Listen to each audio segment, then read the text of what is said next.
Right, so for everyone who wants to do something small, simple, maybe start up, get your way into hydro, or even if you just want a nice little soil veggie garden that you can have inside, that you have constant access to a small amount of herbs or leafy greens or anything that you use regularly in the kitchen, look no further than the kitchen garden. So Vegepod makes this.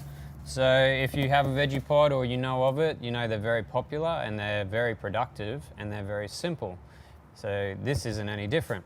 It's just kind of like your Vegepod, but much smaller. So this will fit, this is the size of it, and I'll get it out in a moment. We'll show you how to set it up and to plant it. But you can see even just by the box, it's not very big. It gets taller, but this will fit on any end of your bench in your kitchen or on your main dining table if you happen to have a big dining table. So I'll take you through it. I'll take it out and I may as well just show you as I go. So it's pretty much all ready, put together in the box. There's plastic here, comes off the lid. So, ooh, there it is. So I'll get this out the bottom. Keeping it all safe in plastic. So there you have it, boom. Nice little unit, nice and narrow. This holds up to 12 litres of soil or cocoa if you want to go more hydro. And it holds up to 3 litres of water. So, but I'll show you these, you've got to move these swivels. So it's all together in the box, but this is the lid here, this is your base, and these little swivels here can be a bit of a trick, but let's see if I can do this. The lid is adjustable height, so I think that's my full height there. So I swivel these at the ends here, bam, locks into place. So there you go. So I'll try to show you. You've got your little light under here, it's all clipped up, normal house plug. But this is a full spectrum grow light under here. So with this raising and lowering, you can bring it closer if the plants are shorter and they need stronger light for faster growth, and you can bring it away as they start to get bigger and grow taller, and bring your light a bit further away. It's tucked up in here, so it's not obtrusive to the eye if you're in the kitchen or walking around, which was all very intentional. Here you can see the filling valve. It actually says on this side, I'll flip it around. So it actually has a water indicator, minimum to maximum. It's a nice little float valve. This here opens up so you can fill it conveniently even when there's soil in there. So you can fill this up here and this will fill up the base. So I'll put this back on. There's a few little plant tags and extras in there. Put it over here. So just showing you the inside, if I can. I don't know if you can see it, but there's a bit of a platform like you might have seen on your window boxes, flower boxes, trellis boxes, where it's kind of separated the bottom by about this far, so your water could sit in the bottom. There's a few areas where the soil or the cocoa can go through straight to the bottom, and that's where your capillary action will happen, where the substrate will start to draw the water up. So, but it can hold quite a deal of water at the bottom. So this is how this system makes it convenient for you. You don't have to water as often because there's always going to be leftovers down here. And even though you can't see it, you have this little meter here, which is going to tell you how much water you have in the bottom. So you can tell whether you're running out of water or not. So, but again, I've spoken about it before, but with these kinds of wick feeding gravity systems, it works by, you have a wet bottom, you have a dry top, and you get a gradient in between, and that's how your plant always has enough water, but it doesn't get overwatered and it has enough oxygen. So very, very easy. There's just a few little tags in here to take out, a few little plastic bits and bobs. I had to take tape off here.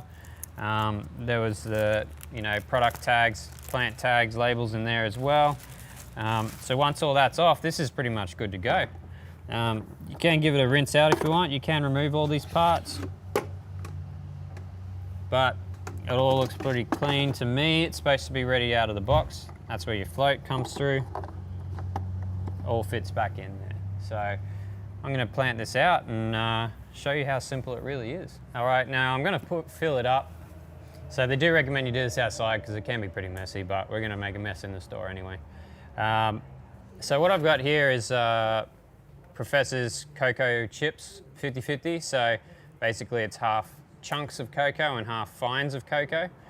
So we are trying to move a little bit more in this direction than your cocoa perlite, because perlite's notoriously hard to get rid of and it builds up over time, doesn't really break down. Whereas with your cocoa 50-50, you can, it's all biodegradable, so it'll just break down over time. You don't have perlite flying everywhere. But anyway, it's not a pitch for that. I'm just saying that's what I'm using. So this is a full cocoa, so I can use hydroponics in this, all the hydroponic nutrients. This is made for soil, but being a hydro store, we're going to go hydro. Also, just quickly, like I've spoken about it in a different video, but one of these little 600 compressed cocoa bricks, perfect.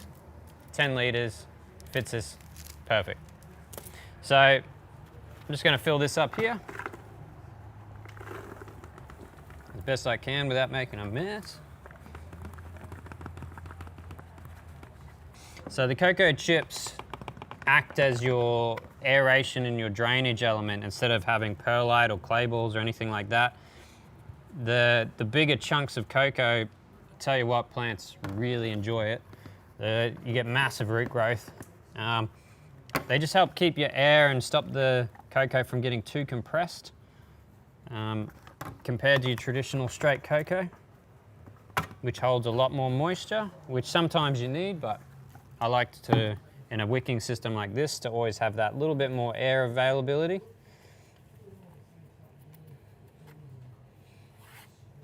So it's that simple. So all that soil, all that cocoa's in there, all my substrate.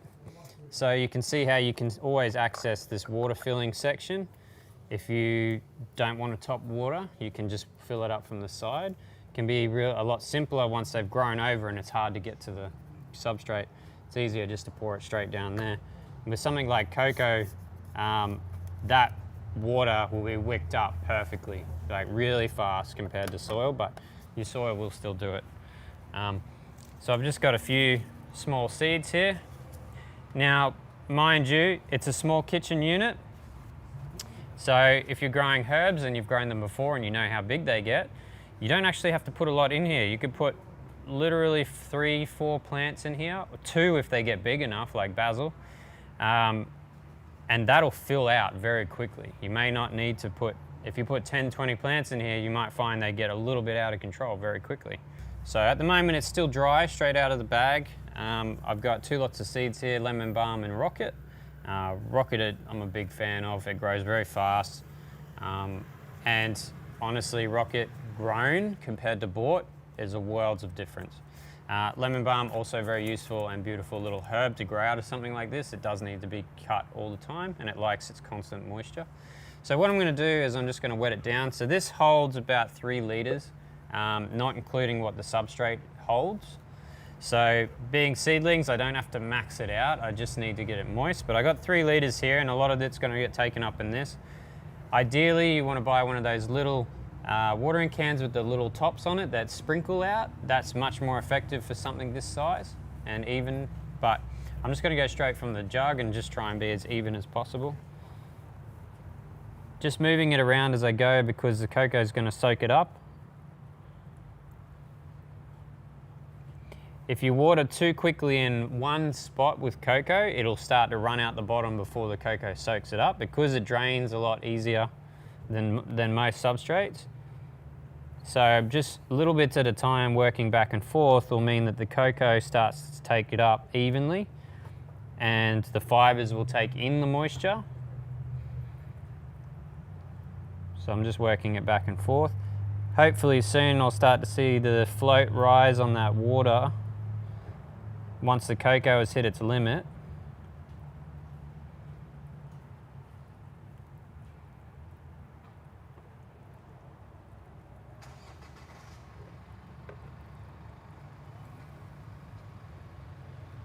So you can see it's taking so much moisture, this cocoa. But we should start to see some in the bottom with this float.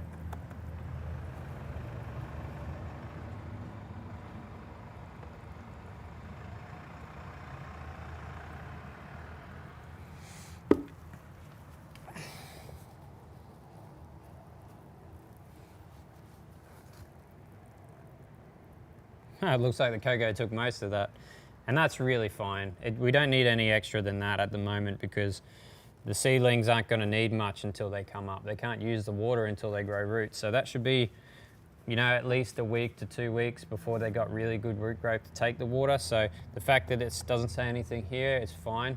As long as the substrate is nice and saturated, which it is. I did put 3 liters into it. So all I'm going to do now is I'm just going to put the seedlings in.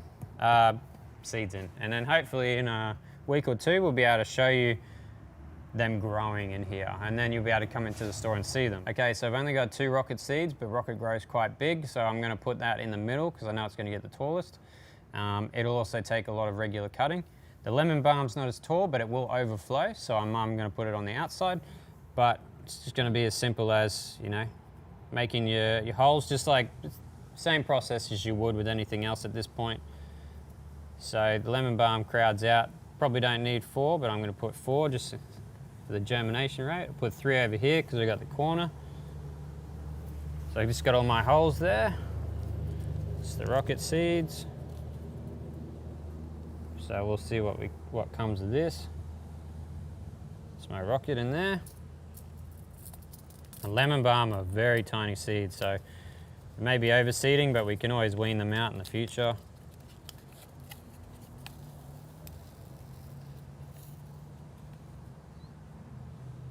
So probably end up with 1 or 2 in each hole.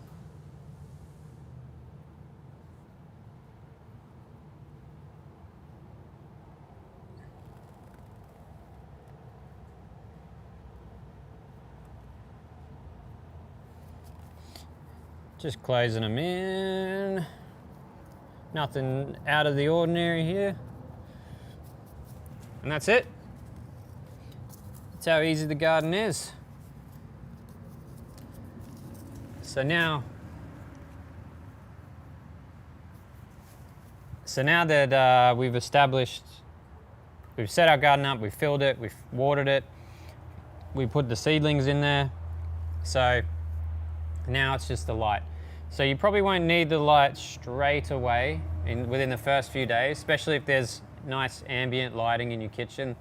They're not going to need it till they come out of the ground. But this light, there's a cord tied up in here.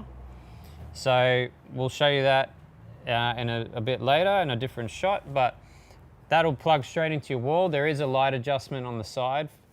And when they're seedlings, they probably will need the light to be a little bit closer. So we're probably starting it out, you know, probably staging it down like this. Oh, slipped on me. Probably having it down like this. Like this. So that'll be nice and close because it's not very powerful light. It's just enough for your young herbs and your slow growth.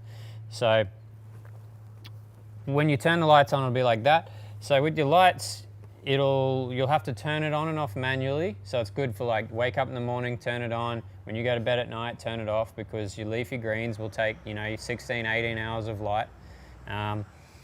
You kind of don't want anything less than 16, but this is very low wattage, so it's not going to cost you a lot. If you want to put a timer and you don't want to turn it on and off every day, then you can easily adapt it to your phone through Wi-Fi and Bluetooth. There is an app for it where you can control the kind of lighting, you can control the intensity of the lighting, you control it as a timer for when you want it to turn on and off.